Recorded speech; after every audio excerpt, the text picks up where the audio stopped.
Green keto, have you ever heard of it? Well, it's not vegan vegetarian keto, although she talks about how to do that, so check it out. But what about alkalinity? When should you be alkaline? When should you be acid? How to achieve it?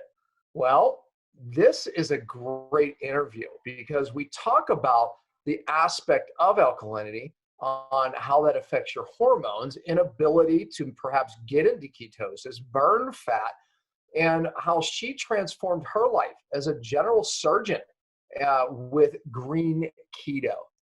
This is a great interview. Check it out.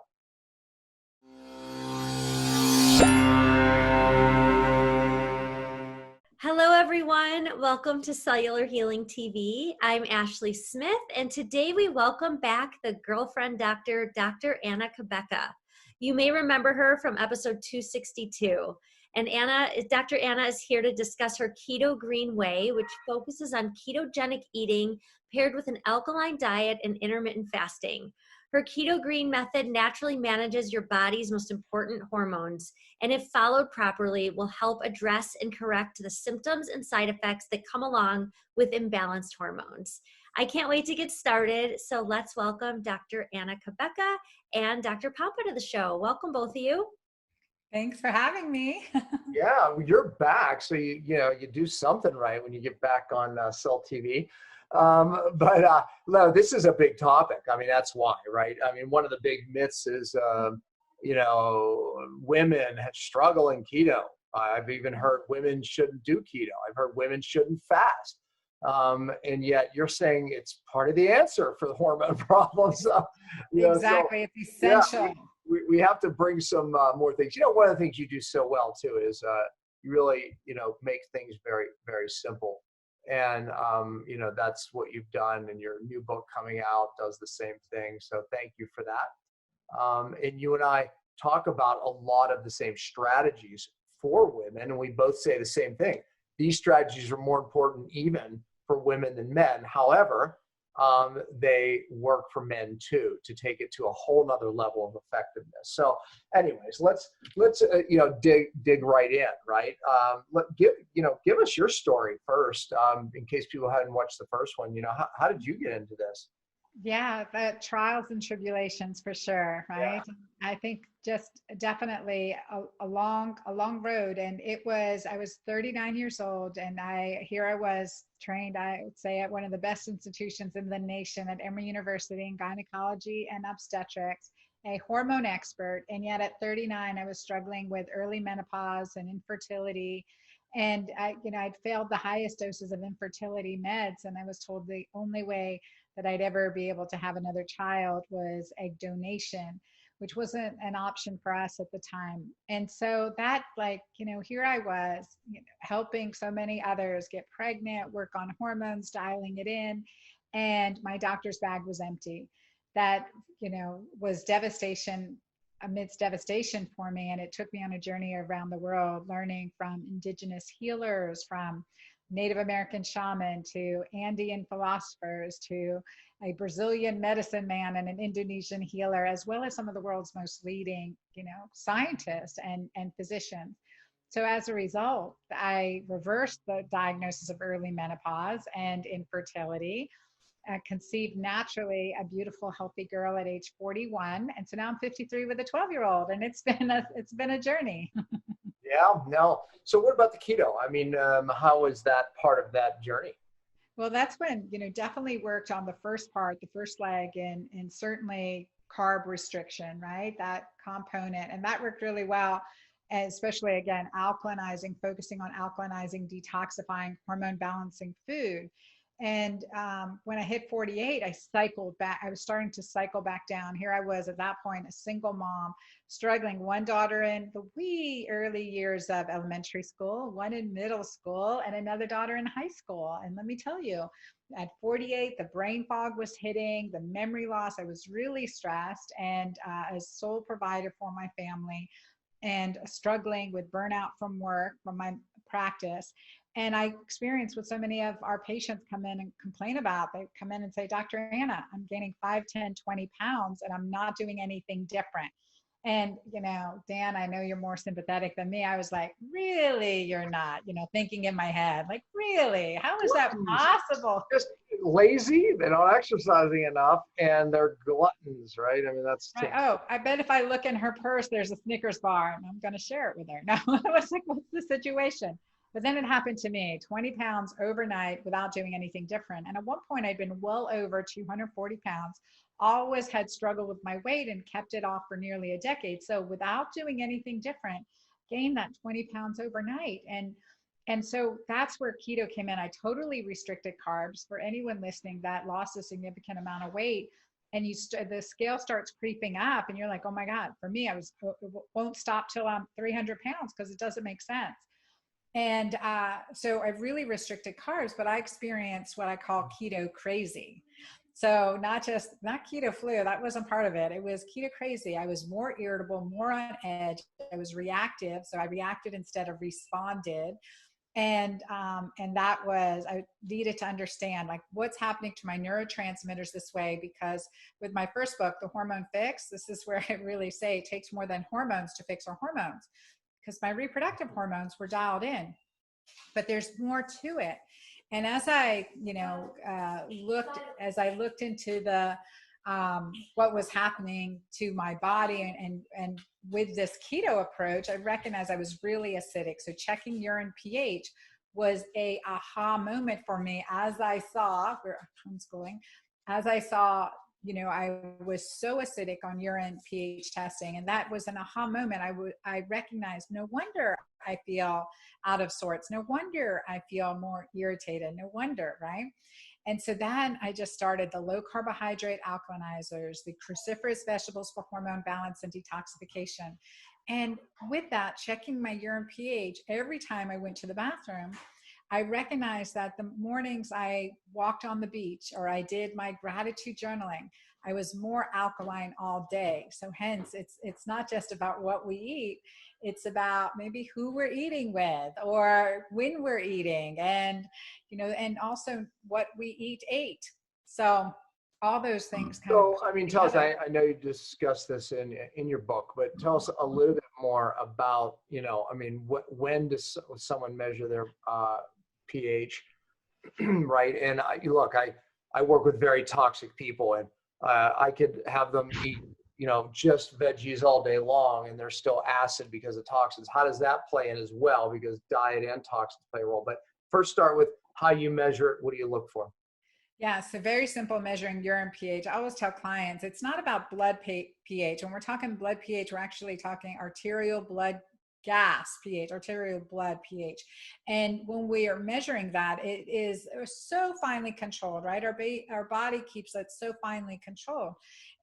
But our urine pH will adjust. It's like a thermometer for us, a good indicator, a biomarker to let us know how we're interacting with our mind, our nutrition, our environment. Yeah. And this is where I tell clients, you do your Nancy Drew detective work, maybe Hardy Boy detective work, I don't know, Nancy Drew detective work, and that you really have to look at these clues. What is your body telling you? I say initially starting, especially if you're acidic, check every time you use the bathroom. I mean, urine pH paper strips cost pennies. And so check each time you use the bathroom and identify, like certain times we want to be acidic after a strong workout. No, absolutely. I want to point that out to people. And typically first thing in the morning, you're acidic because you dumped a lot of waste at night, right? So kind of take people through that. Well, too. And then when we can wake up alkaline because maybe we had restorative, sleep overnight, and then maybe we need additional minerals overnight if we continue to wake up acidic. But again, dehydration can be a reason too that where our urine pH is low. Yeah. And that's where I really have clients. I want them to wake up, at least with a urine pH of 7, it's totally possible, and go to sleep in that alkaline range and let our body do the work. So things like, eating enough nutrients, micronutrients, macronutrients certainly, but especially micronutrients, methylators, the dark green leafies, the cruciferous vegetables, and fermented foods, all of those digestive foods, all of that helps us absorb our nutrients better, and that helps with alkalinity. The other things, toxins, hormone disruptors. If we're not getting alkaline and we're eating this perfect diet, right? I have so many vegans and vegetarians, like you said, like they sometimes have a really hard time getting alkaline, often too because they're high glycemic foods, high amount of carbs, and Yeah. sugar will increase acidity even if they're amazing healthy foods. So and that's where fasting really comes in, but that's being aware of that makes a difference. Mold toxicity, food sensitivities. I can be alkaline, and some dairy get into a piece of cheese or dairy get into my food, and lo and behold, I'm acidic right away. So what are some of the times a day that you want people to measure, and you mentioned 7, is that your number? Kind of give some of that instruction. Yeah, so looking at 7 as neutral, but that's anything 7 and above, I really like to see that, to focus on that, to wake up that way, go to sleep that way, but also recognizing that first thing when we wake up in the morning, if we're stressed, dehydrated, cortisol spike, we didn't get a good night's sleep, we may be acidic, but that's where we can figure it out. And then check midday to see how after you break fast, how does that affect you, and later on in the day, in the evening, and to check before bed. So 3 to 4 times a day at least, because you're just trying to figure it out. So typically, if you're fasting, like a lot of our viewers intermittent fast, right? So are you going to typically be more acid or alkaline in the fast, and what happens after you start eating? Yeah, typically when we're fasting, we turn to acidic. And when we push our bodies into ketosis, we really have to fight to stay alkaline and in ketosis at the same time when we're eating. But when we're fasting, we're naturally going to be more acidic. So don't worry about it. Stay hydrated, or, we've talked about dry fasting before, you and I, a little bit together, and definitely are going to, get acidic even with short dry fast. Yeah, exactly. So, that's what I wanted people to hear. So, all right. So then you start eating in your window, and then what can you expect later? Yeah, I do want to say this with fasting too, because I've been playing with this a long time, and there's the tendency to get acidic. But when you do the oxytocin increasing activities, again, oxytocin is the most alkalinizing hormone in our body. Oh, wow, that's cool. I didn't know that, but I love the oxytocin increasing activities. Every time my puppy comes up to me, I get an oxytocin boost. Exactly. So test during your next fast, and waking up acidic, That's and fun. then just playing, Yeah. and see what happens.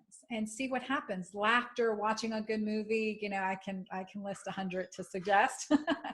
Good funny movies, having great conversation, laughter, relaxation, and watch that shift in your urine pH too. And I think that's where also these meditative practices, these alkalinizing practices, that I call them alkalinizing practices, like meditation, heart math, heart rate variability, increasing your heart rate variability, how these activities help increase your alkalinity. How cool is that, right? Mm-hmm.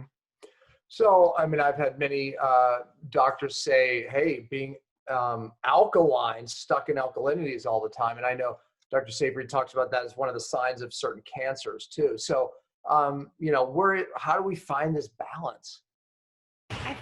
I think it really comes with knowing yourself, knowing what you're doing and how you feel. And this is where discernment comes in.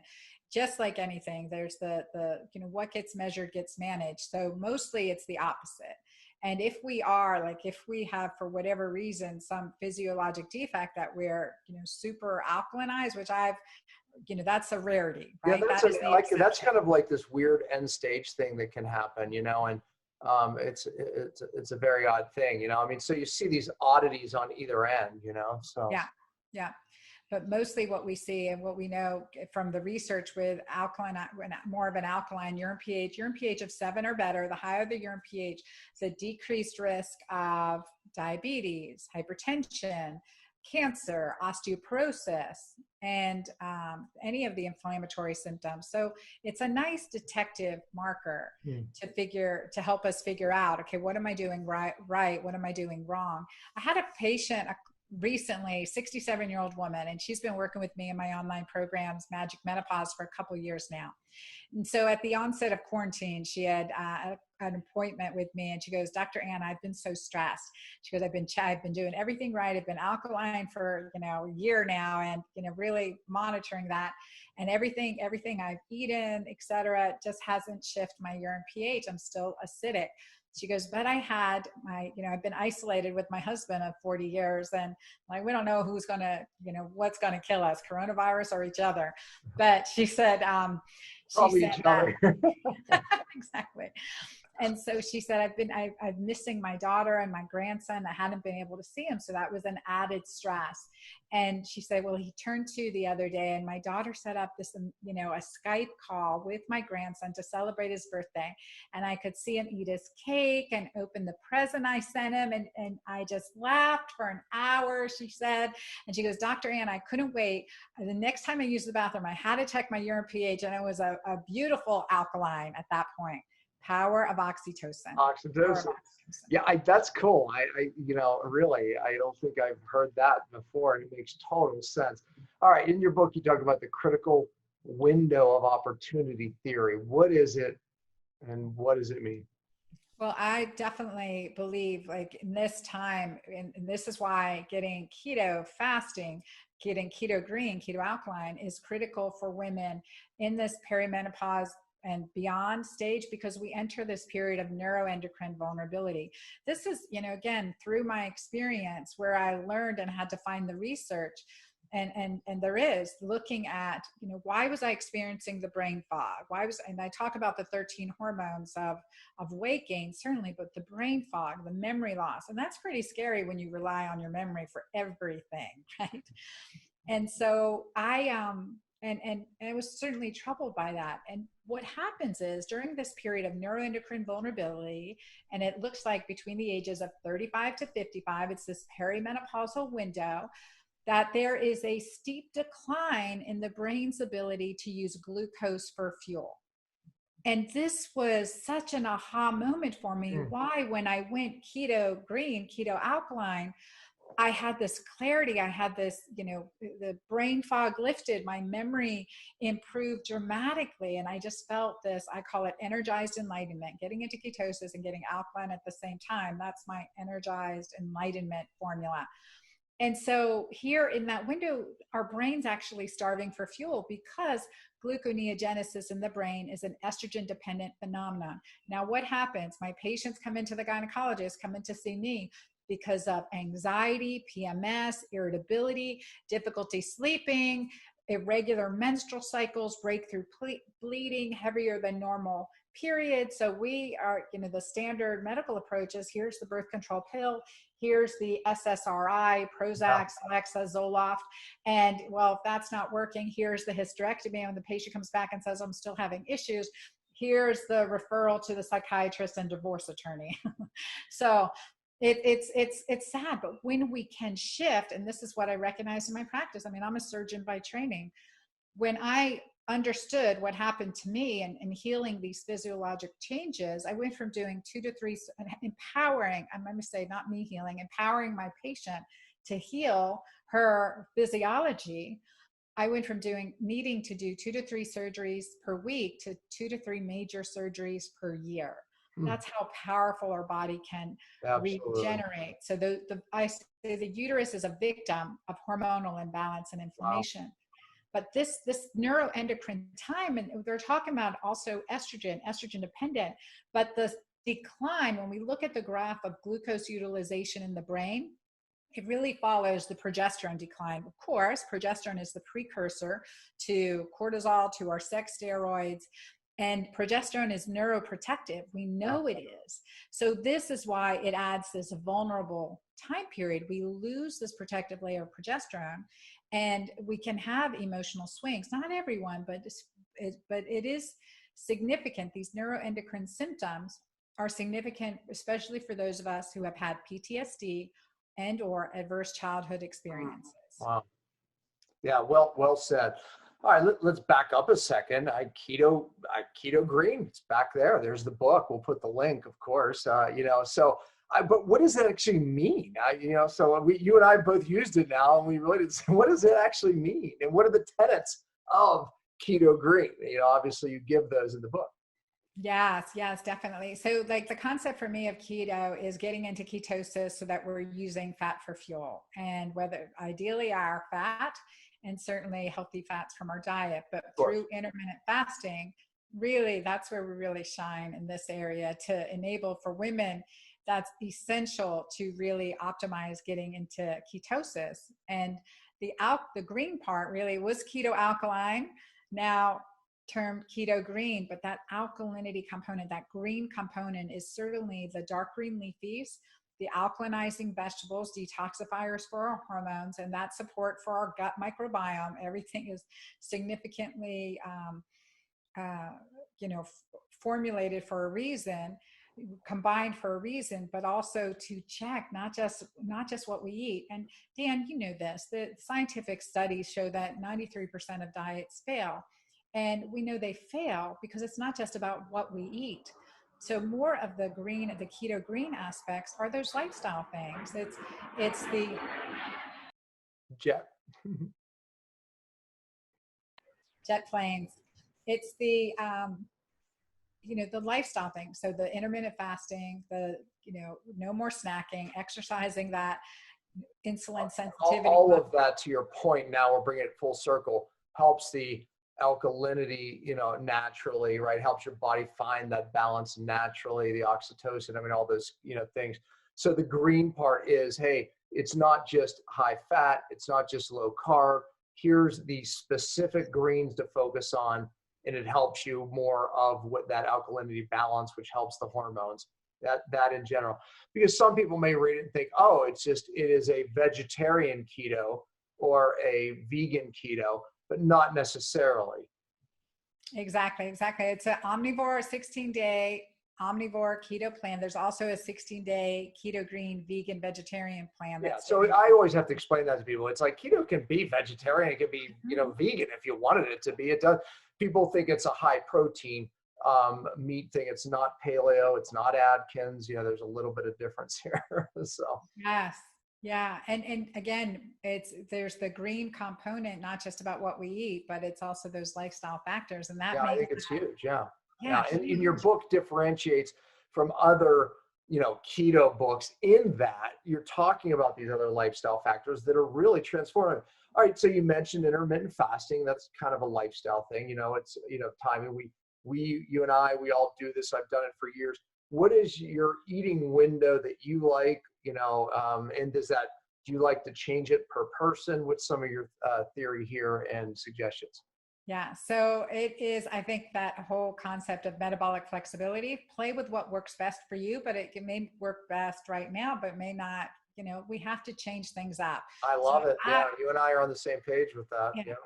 Yeah, we have to have that flexibility. So for Keto Green 16, it's a 16-hour fasting, hence 16 days, 16-hour fasting, 16 key food types. So we really play on that great number 16, sweet 16. Awesome. And so 16-hour, but the eating window, I never like the term eating window because we don't want to eat all during that window. We want to break fast.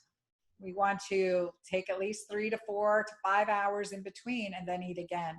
And that's where, especially for women, because we want to continue to increase that insulin sensitivity. And women have been told for so long, especially 3 meals, 3 snacks.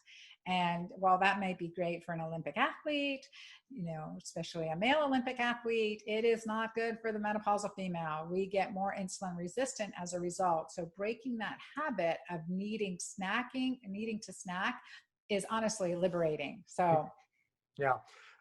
People don't realize, you ask them how many times they eat a day and it's 3, 2, and they're just constantly eating, feeding the beast, so to speak, because they don't have the ability to burn their own fat as energy. And it takes us out of willpower. It takes away willpower. Willpower is physiologic. One thing I did, and you'll love this, I don't know if I've been wearing the 24-hour, you can't see it here, but the 24-hour continuous glucose monitor. Oh, yeah. Yeah, I've done some of that myself, yeah. I love that. It just helped me. I did it for all the recipes in the book and helped me so much in calculating what, what's happening with blood sugar over time and looking for that flexibility. And And by the way, typically you can see how stress affects, cortisol and adrenaline up, glucose up. You can see that it's not just food that moves that number, right? And then that affects, everything. it's so true. Public speaking, blood sugar goes sky high. But you know what? One of the things that was interesting, I want to get your feedback on this too. When I started wearing the continuous glucose monitor, one thing I found was that when I would drink coffee in the morning, my blood sugar would go up 20, 30 points. And so I could understand then why I could be fasting all night, 16, whatever, however many hours, been in ketosis, and then bumped out of ketosis just by black coffee. So it's a big caution for women or those that are that have this reaction. That coffee could be a culprit in keeping this. In my book, I talk about what tests for that, because the question I got most often is, does my coffee work in my fasting window? And my answer was, I don't know, test it, because it is different for everybody. So if you test your glucose right before your coffee and 30 minutes after, and you rises more than 5 on average, you got to change something, nix the coffee, go to tea, train something, or get rid of the fat in your coffee, go black. If you're black and it rises, go fat. I mean, so the point is it's not working. When glucose rises, you're not getting that, you're getting knocked out of autophagy. You're losing that benefit, right? So to your point, it may not be good for you. You either needed to change something, or coffee's not good at all. Maybe it was the caffeine, maybe it was something else. So hence the little cup of espresso at the end of a meal. Mm-hmm. Yeah, exactly. Yeah. That little tweaking can make a huge difference. Right.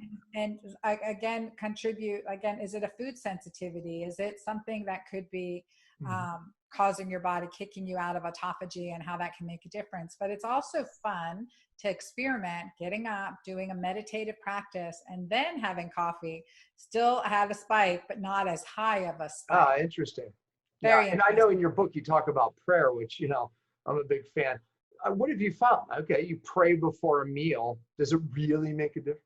Absolutely. Absolutely. Science has shown that saying grace before a meal increases your absorption of nutrients, increases your digestive ability, your digestive enzymes are healthier versus when we're stressed. That's why I say it's not often just about what we eat, but maybe who you're eating with could be stressing you out.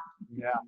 Yeah. Okay. So you know what? I'm not gonna, I can see 2 of my kids right now that I'm not going to eat with. They're going to have to eat downstairs now. There you go. There you go. You just say they're it.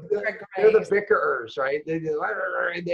I'm like, I think, they just like to bicker because it like feeds their brain, and it does the opposite for me. Stop the bickering.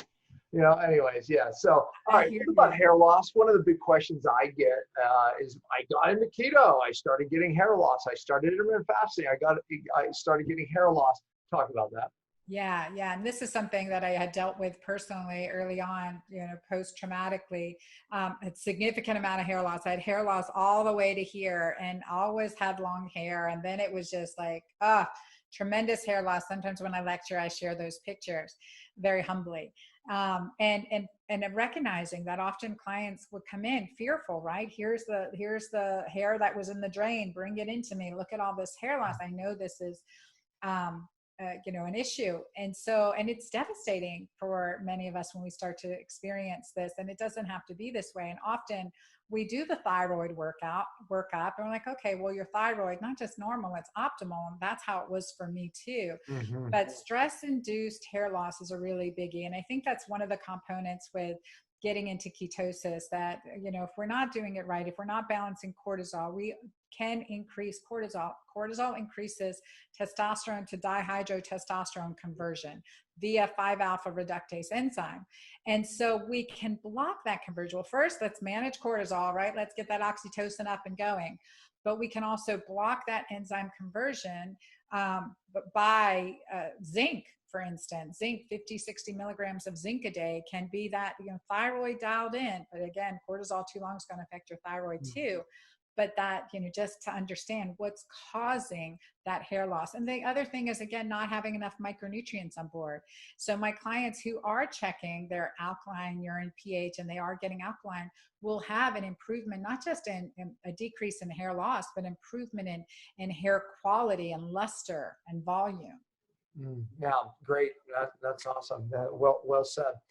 Yeah. So, obviously, stress in general plays a role. I mean, it's like oxytocin, stress, complete opposites here, right? I mean, as you do your little, the oxytocin things that you're recommending, obviously you help reduce stress. Give us some other clues you can talk about how to reduce stress, because my fear is always that people are watching this going, yeah, my stress, you know what I mean? I mean, it's like, what can I do about it? My husband, my wife, or my job, so what are some of the tips for that? I mean, how do we reduce stress? Obviously, it's a big, huge player here. One of the best advice I ever received, best piece of advice I've ever received was that you are the only one who can upset yourself. You're the only one who can upset yourself. You choose how to react. So as a discipline and a practice, it's choosing how to react, and actually, but even better, how to respond instead of react. And with that, I learned many skills. I had PTSD, significant PTSD after the loss of my son in a tragic accident. So there was those flashbacks, the trauma and the grieving and that. So learning to manage the thoughts, right? Because it's thoughts at this time, is compartmentalization. And that was a really big thing for me. And remembering the advice that I'm the only one who can upset myself, that was good. But then how do I gain that physiology of that peace and calm? So compartmentalization was a skill that I learned. And by that, I mean, when these thoughts would come up and want to like suck me in all throughout the day, I started to recognize and say, okay, from 8 to 8:15, that's my time to deal with this, to get a journal, to write, to just think, to whatever, take a bath, do whatever I need to, and address these thoughts. But as they would come up all throughout the day, I compartmentalized them. I said, I'll get to you at 8 o'clock. And that was liberating in so many ways. So compartmentalization, honoring those thoughts, is very beneficial. And the second part is a practice of appreciation. It's more than gratitude. It's appreciation and getting into a place of just being able to appreciate what we know to be true for us right now. There's always someone we can appreciate, a kindness, especially a kindness that's been shown to us that affects our physiology. And that appreciation, decreases cortisol, increases oxytocin. And so we start to shift our physiology little by little. And on a spiritual level, for me, the small little St. Ignatian, philosophical teachings about the discernment. Are these thoughts based on fear or based on love? And as again, starting to be a observer versus, an observer and in control of my thoughts versus passively victimized by my thoughts. This was a shift. Is this a fear-based thought or a love-based thought? And I dealt with it again, Dan, when the quarantine came and or the coronavirus crisis. I had one of my daughters, Amira, she was studying in Holland, in the Netherlands, for her third year of college.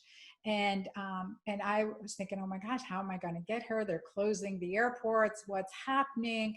I've lost a child. Am I going to lose another one? And all of a sudden it was like, I'm spiraling. And And that was, okay, what do I know to be true right now? Are these fear-based thoughts or love-based thoughts? And that shifted everything. Yeah. Wow. That's great. And again, an authority, on the subject, like you said, it's like, you've been there. That's a great strategy. And, what I love about that strategy is it's so absolutely real and usable, right? People answer the question oftentimes and it's like, yeah, great.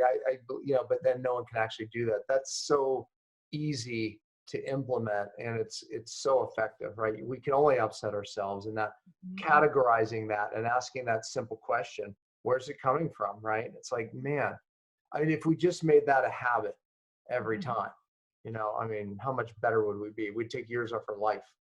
Yes, absolutely. Absolutely. And for me, it absolutely put years back on our life.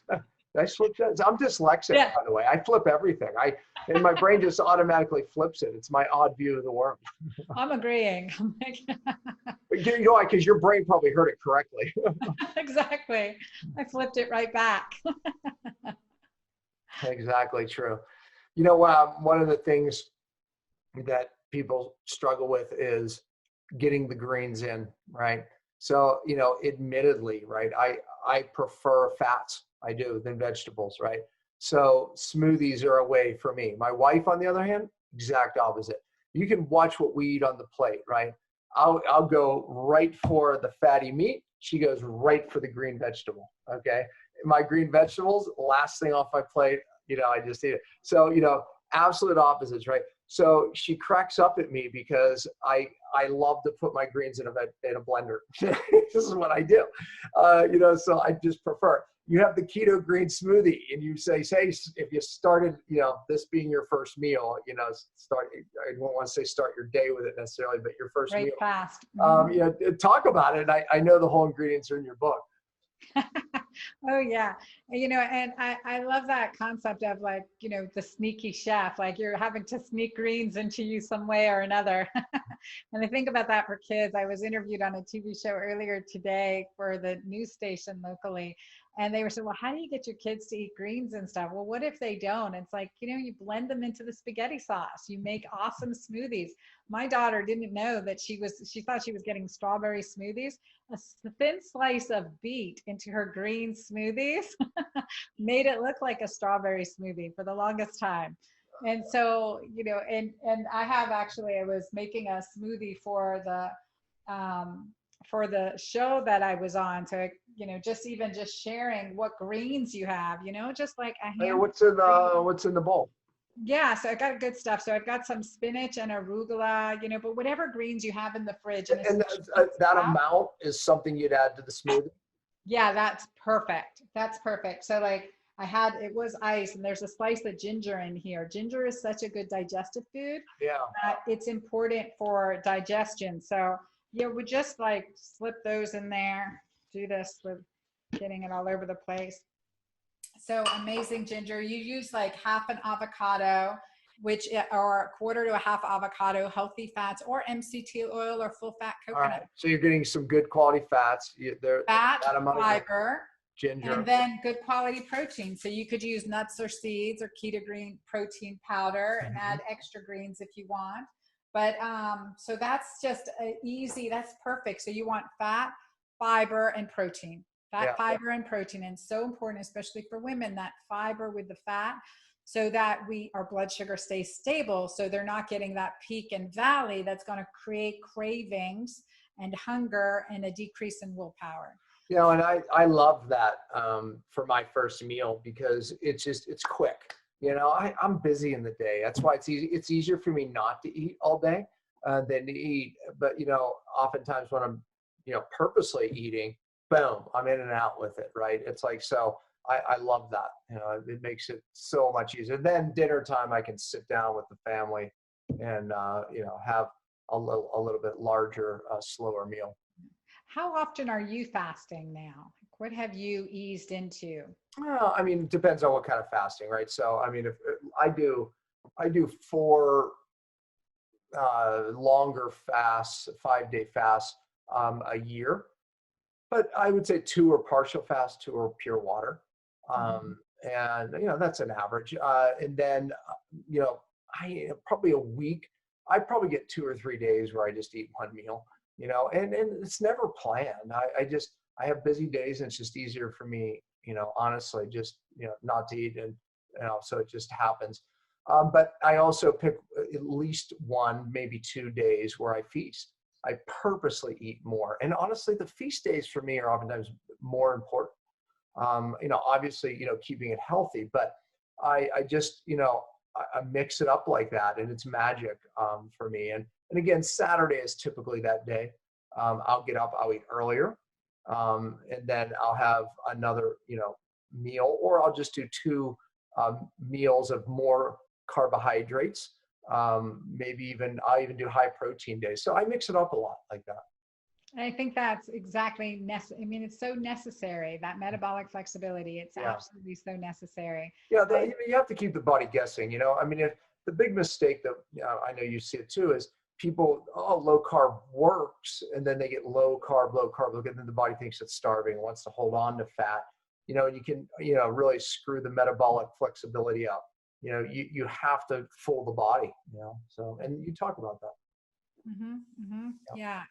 And that's where I think too, for clients, it's so important to, you know, we say what gets measured gets managed. So looking at markers of health, and that goes beyond your waist size, dress size. It really is looking at Mm-hmm. your hemoglobin A1C, your inflammatory markers, and other key markers that when we're able to just see improvements in that, really helps us long term stay the course too. What are your favorite blood markers? You know, being a physician, you know, you mentioned the A1C, which is kind of looking at glucose, you know, over a few months as opposed to the spot shot. But what are, and by the way, that's a big predictor of inflammation, right? But what are some of your other ones? So, well, definitely hemoglobin A1C, and we see that huge shift really quickly with this approach. And the second is HSCRP, highly sensitive or cardio C-reactive Uh, protein. yeah. So that too, because we can see that those shifts early on, and you know, monitor, and we can monitor pretty quickly an improvement. And so that's another one as a more sensitive marker of inflammation. And then DHEAS, so a marker of our adrenals. So DHEA sulfate in the blood. And where I like to look at that, because it also lets me know kind of adrenal reserve and resilience. The higher, healthier DHEA we have that we are naturally producing, the more resilient we are. And I find that to be true. I'd really like to see some Great. That's correlation great studies. advice. Yeah. Yep. Then the fourth one that I love is vitamin D 25 hydroxy. It has broken my heart so many times to treat a cancer patient who's been through chemo, radiation, and I look at these markers and their vitamin D levels 8, 9, 10. It makes me want to cry. Like, if you know, So unnecessary. That's why it makes you want to cry, right? And it's such a big deal. It's a pro hormone. It's immune system. It's everything. Yeah. Yeah.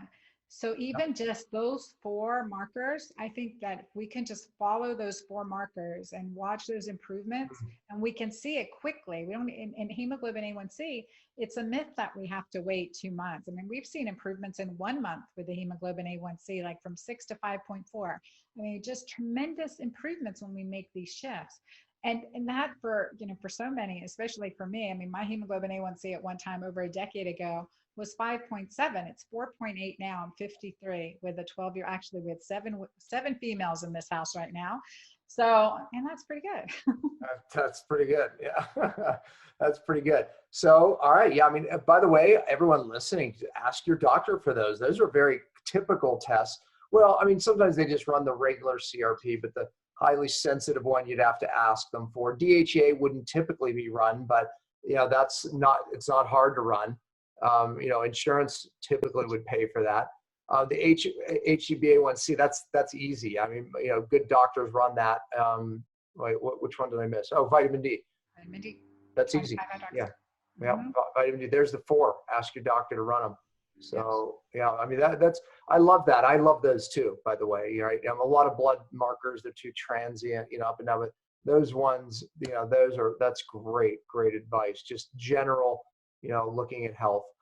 You know, it's a funny thing because when I'm in the ketosis, my particle numbers of cholesterol actually rise, which particle numbers, I don't care about total cholesterol. You know, my father always had very high level total cholesterols and he didn't die of a heart attack.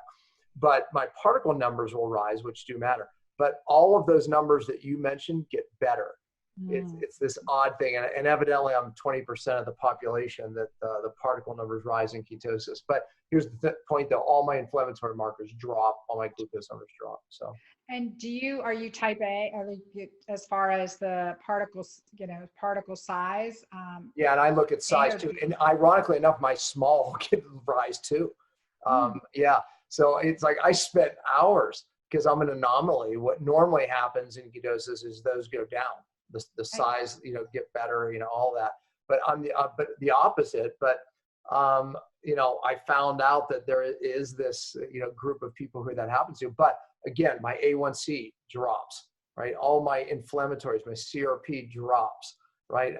Even my triglycerides drop, ironically, so there's this anomaly with cholesterol, and go figure, because my father had the anomaly of having he ran 360, 400 cholesterol levels, and the doctors, he never did anything about it, but yeah, his heart, was never an issue. So again, that's where inflammation, if you don't have inflammation, that's the sticky factor, right? Mm-hmm. Those calcifications, and yeah. why it is so important to look at these markers and just see how our lifestyle and nutritional choices really are affecting us. So yeah. beyond any prescription plan, what effect is it having on me?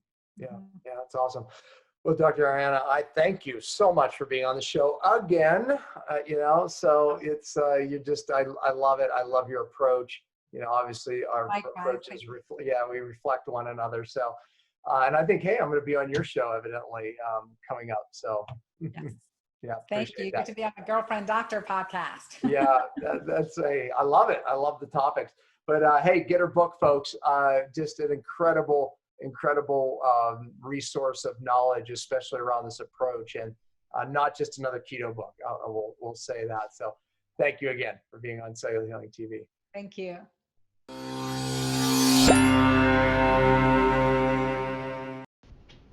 Well, that's it for this week. I hope you enjoyed today's episode, which was brought to you by Fastonic Molecular Hydrogen.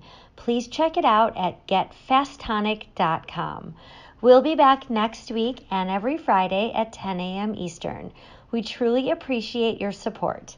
You can always find us at cellularhealing.tv, and please remember to spread the love by liking, subscribing, giving an iTunes review, or sharing the show with anyone who may benefit from the information heard here. And as always, thanks for listening.